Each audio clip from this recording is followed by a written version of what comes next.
Hi, I'm Jennifer Wild, and you're listening to Sober Exposure. If it's about recovery, we're gonna cover it. It's like one big therapy session, but it's free. So thanks for joining our dysfunctional family as we uncover recovery with Sober Exposure. Let's go.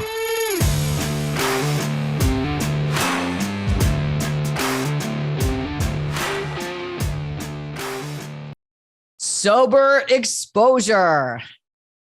I've missed you guys so. It's Jen Wild. We're back. We are back with season 2 of Sober Exposure, I guess. I don't really count seasons like a lot of podcasts do. My mission here is just to get messages out. And if you are a previous Sober Exposure listener, you're going to notice that we're going to be touching upon things a little differently this season. So as everybody knows, I had kind of a rough year. I relapsed last year, actually, and I just couldn't get myself back. I couldn't. And usually my relapses entail severe insanity, like I'm in jail the next day. This time it was kratom. So I was a functioning addict, but it made me freaking crazy. And we're going to have a whole episode on kratom. But the bottom line is, I got real sick. And because of the stigma, I knew there was a solution. But because I was involved in some 12-step programs that don't exactly agree with this sort of method, I was very confused and I didn't know what to do. Finally, I had to say, screw it. I'm going to do what's going to keep me alive because I would have died, So I have a million other stories too about this. But so I want to talk about medication assisted treatment, MAT. I was going to say today we're going to talk about Matt. No, not my ex-boyfriend, but anyway. So without further ado, I found these people. I found Christine and Emily, who's here, who's the clinical director, I believe, of Ophelia. And what Ophelia does is help give hope and answers to opiate users that can't stop.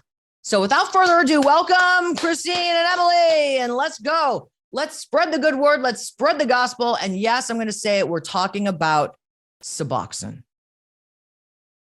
So, all right, you guys, Suboxone has such a stigma around it. And let's begin with, what is Suboxone exactly?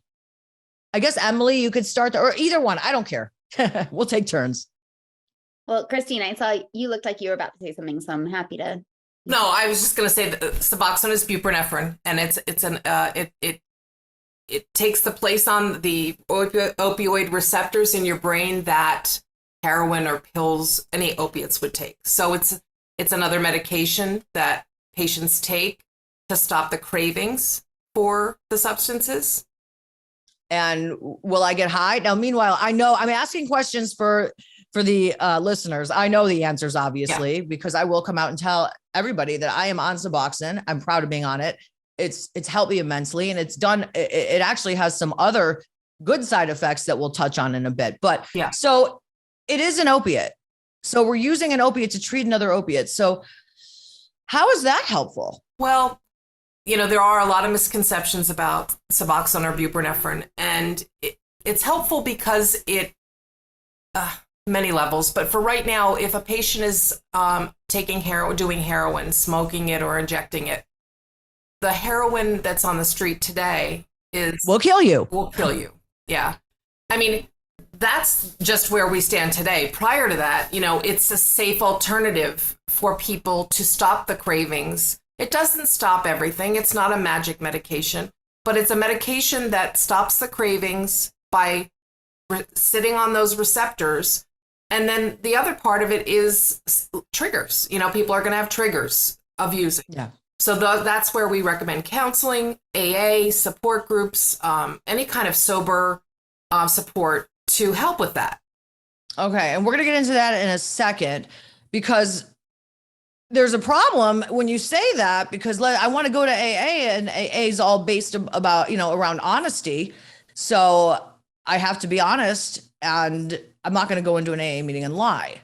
But they don't take too well to Suboxone. And it's really a shame, because I know a million circumstances where if only they would have gotten to, medication assisted treatment, these people would probably still be alive. So Emily, tell us a little bit about you. Sure.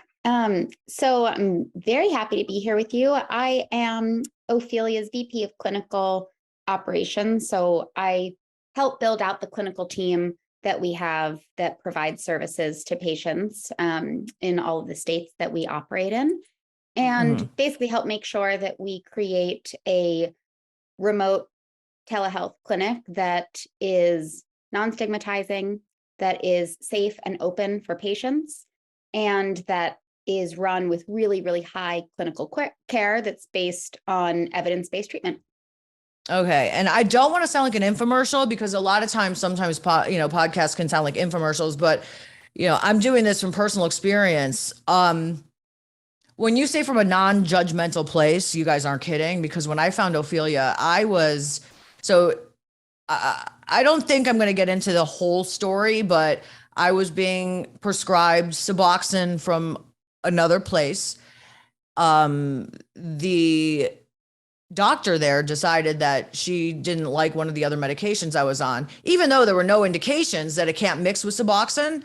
It was just, you take this medication and go to AA or nothing. And I said, well, I'm not going to stop taking this other medication that I've been on for years. There's no, there's no reason. There's many people. She wouldn't. So she kicked me out of her office, basically, and left me to die, literally, because I didn't get my Suboxone. And I knew that if I didn't have it in 2 days, I was going to start experiencing withdrawals. So I just Googled, where could I find Suboxone? And thank goodness I found you guys, because it's not easy and there is so much stigma. And then if you have a question, the great thing about you guys too is that if I had a question, or if I'm having side effects or something, you are there. I could text them and they text back. You guys would text back. Yep. We have a really comprehensive team because, as Christine was sort of saying earlier, we understand that one single medication does not solve everything. You need additional support that comes from our care coordinators, that comes from our support clinical staff, so that you can answer questions about, whether or not there are going to be issues with other medications that you take, or if you have concerns about symptoms or withdrawal or craving. Anything. Emily, let me tell you what happened to me was, so I go to you guys finally, fear, I'm not going to have my Suboxone. And it's not even only the withdrawals. It completely takes my cravings away. And we'll talk about that, not just for drugs, but also for alcohol. And it's helped with my depression. It's also helped with my ADHD. I swear, I'm not kidding. So I go to fill my prescription for Suboxone and it's hard to find. So it was already after hours. The place that it was that you guys prescribed it, my Publix, didn't have it. And it was after hours. I'm panicking. I'm like, I need my damn medication. Listen, I'm an addict. I want my freaking medication. And even if it's therapy, medication. So I texted you guys thinking I was going to get an auto response, and I got a response right away. Called the medication in to another pharmacy, and we were good. And that statement alone is just unheard of. You can't call a place where you're prescribed medication after hours and have them take care of it. I think for us, one of the biggest goals that we have is to increase access to MAT, right? We know that this is really the only proven approach to managing opioid use disorder. And we want to increase access geographically, right? So we are a fully remote clinic, which means that we can support patients that live in counties that don't have a single provider that is able to prescribe buprenorphine. But then we also want to increase access by being available when you need it. And we know that if you have an opiate use disorder that you're trying to manage, you're not just managing it Monday through Friday, 9 to 5.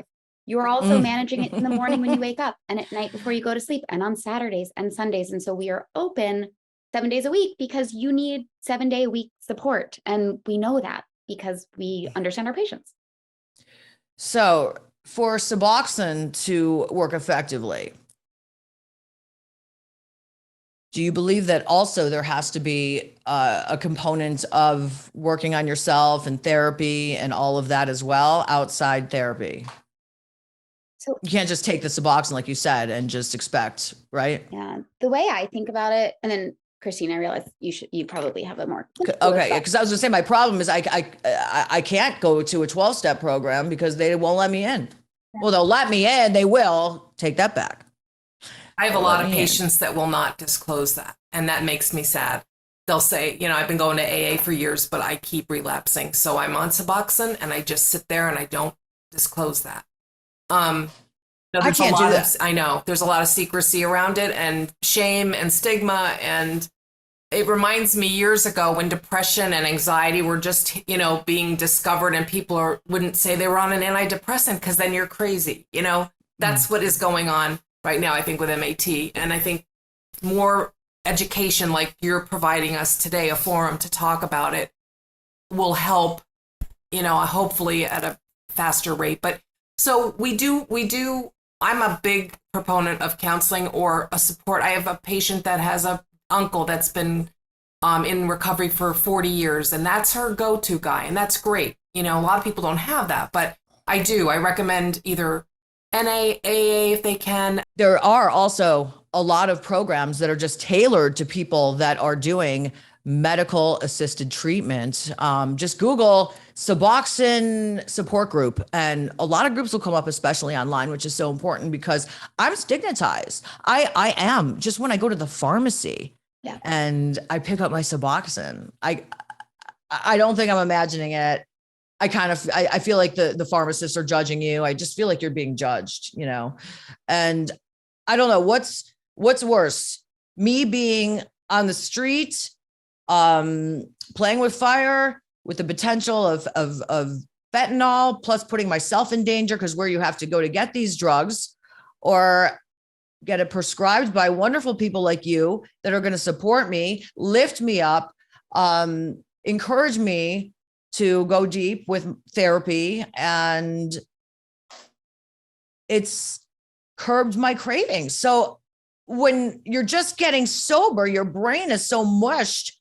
That's one of the reasons why I personally would keep going back to relapsing, because how am I supposed to absorb all the therapy and get all that in when my mind is still in turmoil from my drug use, right? So this gives my brain an opportunity to heal, and then we can taper it down, which I want to ask you about the taper. So am I going to be on Suboxone the rest of my life? No. So I have patients, sometimes, I know we talked about it early about taper. I have patients that talk about it the first visit, like, well, let me get on this and get off. And I am 100% behind tapering when it's appropriate and when the support is in place. We don't want to taper if the same triggers and stressors are around you that you had prior to being on Suboxone, or maybe you haven't developed coping skills yet to deal with those. We want that. We want the best possible you in the best possible place when we start a taper, and then we go slow. We go slow, methodically, keep the lines of communication open. I'm all for tapering. I really do go by what the patient wants when they, that's our goals, to be a partner with you and individualized care. Some people know I just don't want to ever go off it. Well, we'll still talk about it, but it is an individual thing. Listen, it's a safety net for me. And people, oh, it's a crutch. I don't care. I'll take every crutch I can get when we're playing with my life here. Yeah, My life, I don't give a shit if it's a crutch. If I break my leg, I'm going to use crutches, right? Yeah, I think that's a really good analogy. And we often draw the analogy to diabetes, and we'll say, that the ways to manage your diabetes are not singular, right? So insulin is an important medication to keep you stable. And then there are also important behavior modifications. So being cautious about what you're eating and making sure to eat healthy, making sure to exercise, and those work in tandem, right? You don't have to choose one or the other. And so the same way we don't stigmatize insulin, it's really similar. So we want our patients to work on some of the behavior modification, to get a support system in place, to really work through some important, therapy and mental health work. But at the same time, the buprenorphine is there to complement that. And they really work very well together. And I think that's a big part of decreasing that stigma, is to not make people choose to say, well, I either have to do it this way or I have to do it that way. But if you're diabetic, you want to do both. And that's exactly what we want patients to do as well, so that they can have a really holistic and comprehensive approach to being able to manage their OED. Okay, so and an individualized approach. And exactly, not right. No snowflake is alike, like they say. This is not a cookie cutter disease. But the public that really is uneducated does lump everyone in one bin, one category, right? One category. There was that with Suboxone as well, because I think, and it makes sense. A person who's living their life doesn't understand the pharmacokinetics about these medications, nor should they. Who knows that, right? But I think that's part of what's important for us to explain is, even understanding what buprenorphine is, right? The fact that it's a partial opioid agonist. It's not the same as a full opioid. It has a ceiling effect, so you can't get that euphoria. So once you start to actually learn about it, you realize that this is not an exchange. This is not trading one for the other. Believe me, I am not getting high off my Suboxone. I mean, I had a situation. Yeah, I am experiencing, what I'm experiencing right now is just unbelievable. How it's almost like it was impossible for me to get Suboxone. And when I came out of treatment, I was on Suboxone. That's where I was introduced to it. And they just kind of say, okay, now you're done. Bye. You're out of detox. Now you're done, and Christina, was interesting because you had said that it felt to you like nobody in Florida really knew about Suboxone. I have a mother friend that's in Utah. I call her mother friend because she's my son's friend's mother. And the son, my son's friend, passed away of an opiate overdose. Well, this woman said she would have killed for one person to have recommended Suboxone, because her son would be alive today if he was on Suboxone. And she said, I just never knew about it. Nobody even suggested such a thing. I had no idea that something existed of that sort. So we need to make sure that never happens again, right? And that's why it's so great that you're having us on, so that we can get that word out, because it's only by education, right? Everything, but it's only by education that, people will understand. People understand when it's in their family, and then, something happens and they're like, wow, I didn't realize that, or whatever. But we wanted to stop it before it gets to that point. And this is an option, and this works. And it saves lives. It works. And I'm telling you, I'm experiencing some just extra benefits because I don't know. I find maybe it's a placebo, but I find that it's really helping me along with my ADHD too. I don't know. Maybe it's, I don't know. I don't know. You know what, Jennifer, when you're, in that state of trying to figure out where you're going to get your Suboxone, that dominates your day. My patients tell me, I wake up in the morning, that's all I think about. Where am I going to get this, and this? When that's removed, then you can have clearer thinking on your own, because those things are put to the side. Yeah. So that could be the reason that be a big part of it. Yeah.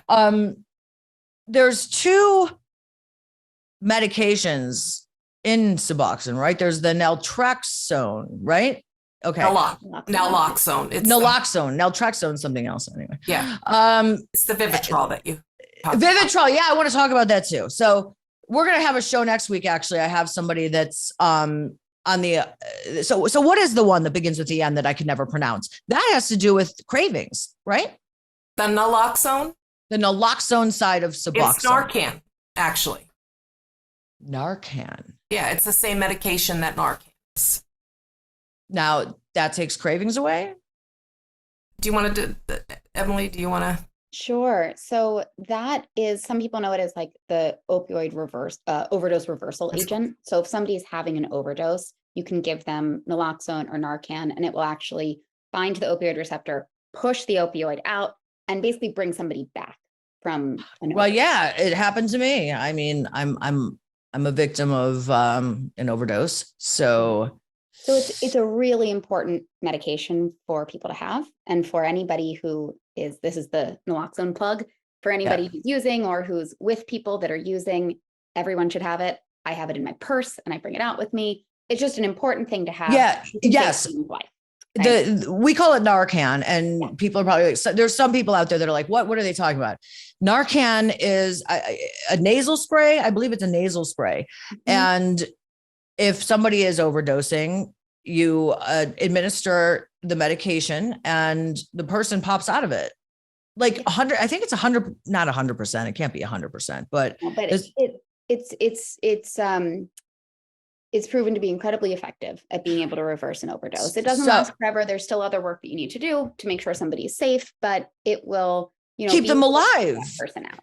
And so the reason why it's in buprenorphine is essentially to work as a deterrent for diversion and for misuse, right? So it would put somebody into precipitated withdrawal if they're using it when they're actively using other medications. So Oh, it's that's there right. sort of as a protective agent Mhm. to make that medication sort of more well-rounded. So it's so important to have Narcan if you have anybody in your life that's using drugs, opiates.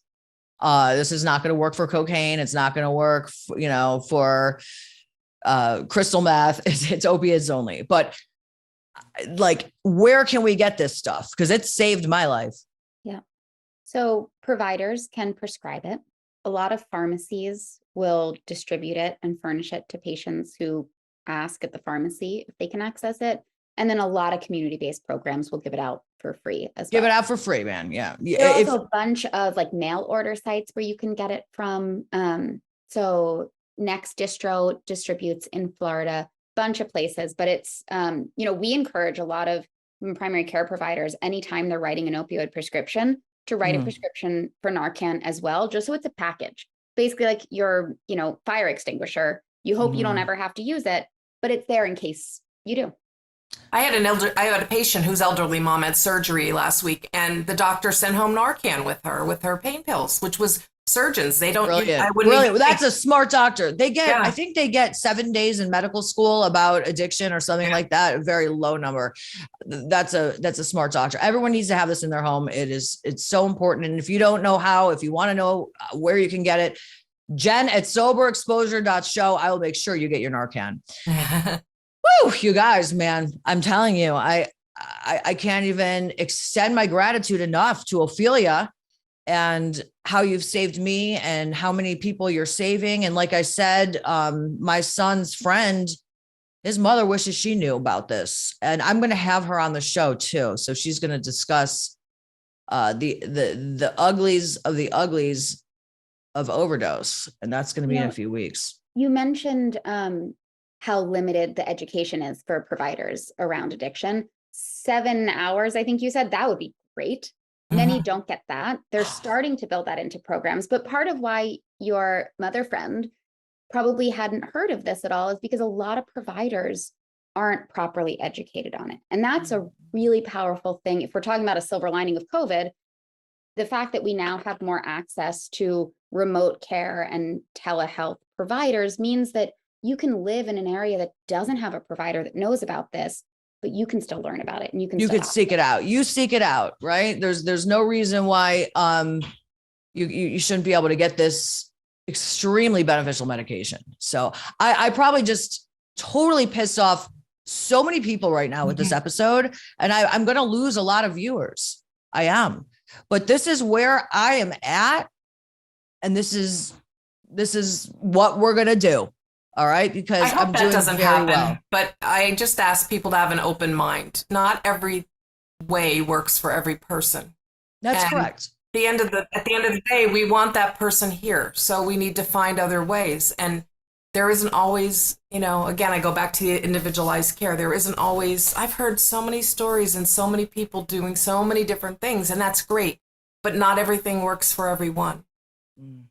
Not a one size fits all. Right. And your viewers will know that because surely they've tried something that hasn't worked for them. That's the nature of what addiction is like. And so, that experience is helpful, hopefully, to say, oh yeah, well, this didn't work for me, this did. And somebody else is going to have that experience, and medication assisted treatment is going to be that answer for some people, along with the other work that they're doing. Yeah. I mean, I've been looking for something to curb my cravings since 1986. And I finally, like, the other day I was out and I was in a bar and I was like, I don't even want to drink. I have no, I don't know. It just, my whole demeanor seems to be just more balanced. So if anybody wants some more information on Ophelia, how can they reach you? Ophelia.com. Yeah. Simple. We've got a phone number on our website. As you said, we've got our lines covered. You can text us, you can call us. Yeah. Somebody's there 7 days a week. And we can also just answer questions. Like, people are curious, want to learn more, don't feel like they have enough information, we can answer those questions as well and just give people more education. And insurance questions too. People when they do Suboxone and pay out of pocket or see whatever, it's exorbitant. And so they, there's questions they can ask about insurance and coverage and all those things. You guys are so awesome. You're helping so many people, saving lives. I'm going to have you back on too. I would like, in a perfect world, for us to all get together maybe every 6 weeks. Yeah. Just to remind people, knock, knock, there's another solution for you. So thank you so much. We'll see you again soon. And I'm Jennifer Wild. This is Sober Exposure. Need more? Of course you do. The show's all about needing more.